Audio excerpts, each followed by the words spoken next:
Hello guys, this is Jonathan Steadman, and in this video I'll talk about the new beta release of Linux Mint.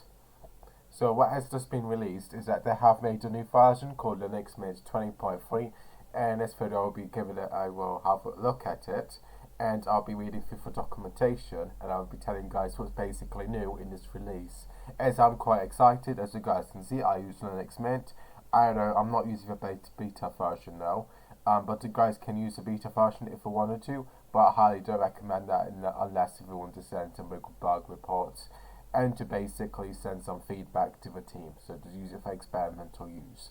So Linux Mint 20.3 beta release has just been released, well, a few days ago actually, but whatever, and basically it's a long-term support release which will be supported until 2025. So it's optional updates basically. We can stick with Linux Mint 20, or we can stick with 20.1, or we can carry on using 20.2. It's all up to you, but I will go through what's new and then I will have a go at these, have a look at these new features. I'm not going to be installing it, I will just look at the new main features that they have added, and yeah, that's basically what we're going to be doing. So it looks like they have updated their Hubtonics IPTV player. So if you basically want to watch like a movie, which is basically live, like BBC News or like BBC Sports or something like that, then you guys will be able to watch it from here. And they look like they have updated that application. So there's a new search function was added. So now we can search up for what you want, such as sport. And once you search up for sports, then you should show up all these sports channels, which is quite useful in my honest opinion. We want that search button, this search feature, so that we can easily look for what we want. So if we put down football, then it will show up football channels. Okay, there's a new application called Thingy, and I personally will find this very useful for college because we get sent like PDF documents, such as when we have to do our BTEC level 3, which was sent that documentation, which was meant to help us with our assignments and with our exams that we got for our BTEC exam. So yeah, that'd be very useful when I have to use that book, with that PDF book I have to use for college. So I find Thingy a very useful tool when I need to use that. There's also sticky notes, that has a new update, and then they have a search function. So that's pretty amazing. I cannot wait till I get to use the search function, because I really do use sticky notes a lot for college. Basically, I just write down some notes down whenever I'm online doing college work online, and I just put down some notes from here, and then I just do the activities that's on the notes. So for example, if I need to do some research about what is RAM, what is a hard drive, then I will type down these questions on one sticky note on the lesson that I need to do on, so I can look over the notes of what I need to get done in my college work. So it looks like they have also updated the look of notes by embedding the title within the notes, so they have updated that. They also have added a new control was added inside the notes toolbar to control the size of the text, so you can basically increase the size of the text, it looks like. Okay, that's pretty nice. And they also have updated a theme change. So basically, as you guys can see, this is a theme. This looks a bit outdated, but I like it like this. But they're gonna change to this something. It looks like GNOME, like how they use for Ubuntu. So it does look like Ubuntu sort of thing. In fact, let me just search up Ubuntu desktop, and you guys will see what I'm on about. So if you guys don't use Ubuntu, then I understand. But there should be 20.03, 4 I guess, and then there should be like Firefox open. There we can see basically.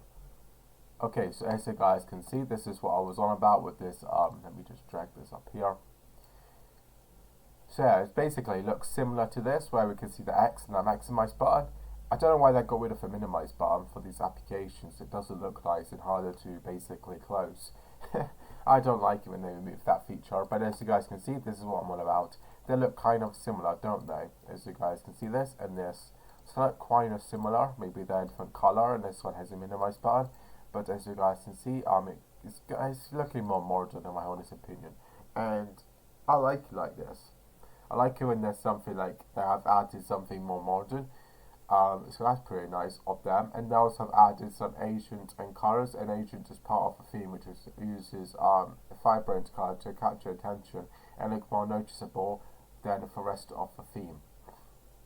Agents, the theme look nice, catchy, fun even, especially on top of a grey, which can be great, but they come at a cost. They compete with attention and distract you from the actual content. So they basically get rid of that agent color and change it to grey. And I guess this is, I don't really like this feature like when it was agent, but I guess this is just to stop some distraction, whatever that means. But okay, that's cool. Okay, looks like they have added like dark mode sort of thing, which I added like a long time ago. But I think that more applications are getting a dark theme. So yeah, looks like these applications will be getting a dark theme. Will be shipped in dark theme. So we're going to get GoGNOME Terminal for dark theme. We're going to get Pix in a dark theme, and so on. So they basically have added some other improvements. So MintUI was streamlined to provide less complexity and to work better in a variety of cases. So they basically have added 2 separate tile bars themes. That's actually pretty nice. And this is icons theme. Received new embeds. So that actually looks like a very new icons, which looks very nice in my honest opinion. MintX received styling for in-apps of notifications and better looking Nemo toolbar. So they have updated for Nemo, which is basically, I do believe, is a file for this application. As you guys can see, they'll be improving this very soon. Okay, this looks different. That's cool. So yeah, now we can go through for Cinema 5.2, and I know about this. So what they have added was that they have added a calculator, not a calculator, a calendar support. So we can basically open up this, and there should be a calendar over here, and basically if we have any events on these calendars, then it will show up events over here on this calendar. So yeah, this is quite a useful tool, because if I got my exams the next day, I can just look at my calendar and know that I got exams for the next day, and I can get ready and prepare for that exam. So I do find the calendar very useful, and I think what you guys will be able to do is sign a Google account, so that way Google Calendar will be able to work with Linux Mint Calendar. So I'm hoping that is correct, because most Linux distributions does that, like Ubuntu. So I think that soon we'll be able to do the same with Ubuntu and Google Calendar to be working with Linux Mint Calendar. So that'd be quite useful, won't it? And they talk about other improvements. They have also added some X apps improvements, so that's actually pretty nice. I see. So basically, if I like to read M&A, then you guys can. So they normally read stuff differently, like they read to the right, I do believe. Some people do, because of some books being right support, which is Magma, and this would be very nice because books that was written in Magma would be starting from the right instead of the left, and it's a bit weird like that, but still pretty nice. So they talk about other improvements. So they talk about to save battery life and resources usage. So yeah, they talk about all that. You guys can read through this if you wanted to, and they also talk about artwork improvements. So I think we're going to get better wallpapers, which you guys are able to add to a desktop. I like the one I got so far. I don't think I would change this one at all. But yeah, basically that looks very nice so far. I wouldn't change that one. And this is what they talk about. So it'll be supported until 2025, and then they talk about all that. So yes, it will be supported until 2025. But you guys don't have to upgrade. It is an optional upgrade, because 20.2 and 20.1 and 20 will all be supported until 2025. So if you don't like the new features or that you don't want to upgrade just yet, then you guys have plenty of time to get to the latest version if you wanted to. It's all optional though. Okay, so I have downloaded it, the ISO file. So what now I can do is check out the new Linux Mint release. I open up Photobox, because that's what I need to do, and then now we can just basically check out the new beta release. I'm not going to be installing it, because that would take loads of time, but we're just going to browse through it and just see how great it is. So we can call it Linux Mint Beta, and then we can go to next, and now we can give it some RAM. We don't need to give it a lot, but I would just give it around this much RAM. So go to next, create a file disk now, we can go to next. Demanded call allocated, okay, next. So this is storage. I'll give it around maybe 4.19 gigabytes. I don't want to give it too much because I'm not going to be installing it. And now we go to settings, so now we can go to storage, and now we can place the ISO file. Choose a disk file, and now we can look for Linux Mint 20.3 Cinnamon 64-bit. By the way, this update will be available on Cinnamon, XFC, and Mate. It really depends on the user. If you like to use Mate, then go ahead and use Mate.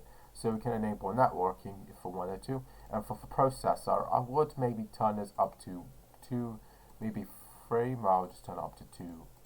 And I would also put down the RAM as well. So we can also, if we wanted to, we can go to display, give it as much 3D RAM as possible. And then we can go over here and enable 3D acceleration, and I'll always keep it like this. And now you guys can click on OK, and now we can go and start, and it should start to boot up to the beta version. Yeah, like this, and now we can start Linux Mint, and it should not take that long to boot up. Let me just maximize the size of it. By the way, guys, you can press on the escape key, and it will just show up this bunch of these text. It's pretty much fast because I have a very good computer. So yeah, it should just boot up very quickly. Yeah, it's booted up right now. All you guys can see is this mouse pointer. So yeah, very nice sound effect. It's a bit glitched. I don't know if this is a glitch because I see a white background for some random reason. Will I? No. Okay. Okay, this is weird. Okay. Let me just try to restart this machine because I think this is a bug. By the way, guys, this is in beta, so they're still working on it. They're still improving on it, so I may need to do a restart and see if that will fix the problem. If it doesn't, then we can just start looking at new features. So yeah, it looks like it is booting up. It won't take that long to boot up at all, and hopefully we don't get that bug anymore.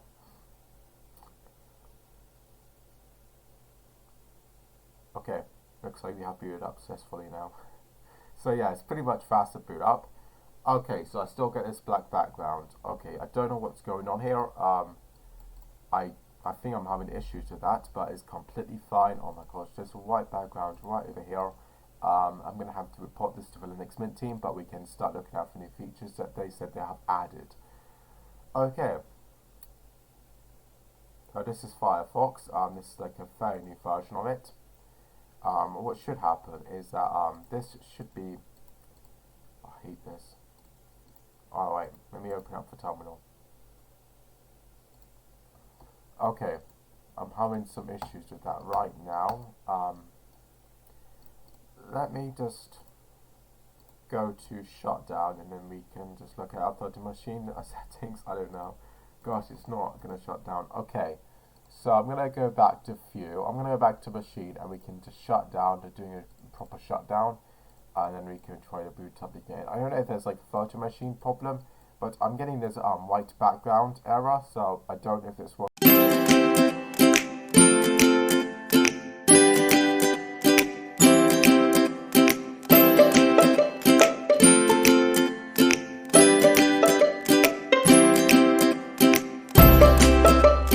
If it's by hardware or something, because it works in compatibility mode, but the applications wouldn't load.